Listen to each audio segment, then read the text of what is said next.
Olá, os estudos aqui eles vão estar, como todos os estudos do canal, dispostos ou selecionados ou colocados em uma só lista. Basta você conferir então aí a playlist, você vai ver que essas lições aqui elas são sobre o credo apostólico. Então, é mais ou menos um curso básico do que é necessário você saber o mínimo de teologia. E geralmente é o que é cobrado em pública profissão de fé, no contexto protestante. Então, para introduzir o assunto, a gente vai falar aqui então sobre o credo, como eu já disse. Mas antes de falar do credo e outras questões, eu preciso traçar aqui algumas questões. Antes de tudo, preciso falar aqui do que é pública profissão de fé. Pública profissão de fé é quando alguém quer se apresentar diante de uma igreja e declarar de maneira formal a sua fé, para se tornar de maneira formal, então, membro daquela igreja. Além de ter a experiência pessoal do novo nascimento, amar realmente a Jesus Cristo, ter o coração transformado por Ele e pelo Espírito dele, pelo Deus Pai, a pessoa precisa ter noção das doutrinas da fé cristã. E Judas, irmão de Jesus Cristo, em sua carta, que está no fim do Novo Testamento, ele coloca esse conceito de fé, não no sentido subjetivo, mas objetivo. A doutrina entregue pelos apóstolos. A fé, no sentido objetivo, então, é doutrina, enquanto no sentido subjetivo, de acordo com a teologia sistemática, é a confiança em Jesus Cristo. Então, a fé tem esse duplo aspecto. Outra questão que a gente precisa falar aqui é do presbiterianismo adotado, que é uma linha do protestantismo aqui, basicamente, sendo bem generalizador. E os presbiterianos da IPB, no âmbito do Brasil, né?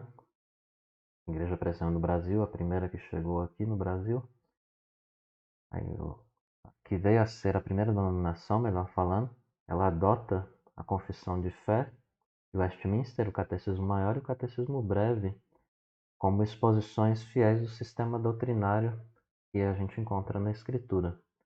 São obviamente abaixo da Escritura, mas fornecem um bom parâmetro e resumos quanto que é o básico da fé que nós precisamos saber. Então, para nós aprendermos esse sistema doutrinário que a gente encontra nesses escritos na Bíblia e esses símbolos de fé de Westminster, nós estudaremos aqui, como eu já disse, o credo apostólico que eu vou ler aqui para vocês. Creio em Deus Pai Todo-Poderoso, Criador do céu e da terra. Creio em Jesus Cristo, seu único Filho, nosso Senhor, o qual foi concebido por obra do Espírito Santo, nasceu da Virgem Maria, padeceu sob o poder de Pôncio Pilatos, foi crucificado, morto e sepultado. Desceu ao Hades, ressurgiu dos mortos ao terceiro dia, subiu ao céu e está sentado à mão direita de Deus Pai Todo-Poderoso, de onde há de vir para julgar vivos e mortos. Creio no Espírito Santo, na Santa Igreja Universal, na comunhão dos santos, na remissão dos pecados, na ressurreição do corpo e na vida eterna. Amém. Então esse credo, apesar de levar o nome credo apostólico, ou dos apóstolos, ele não foi escrito pelos apóstolos de Jesus.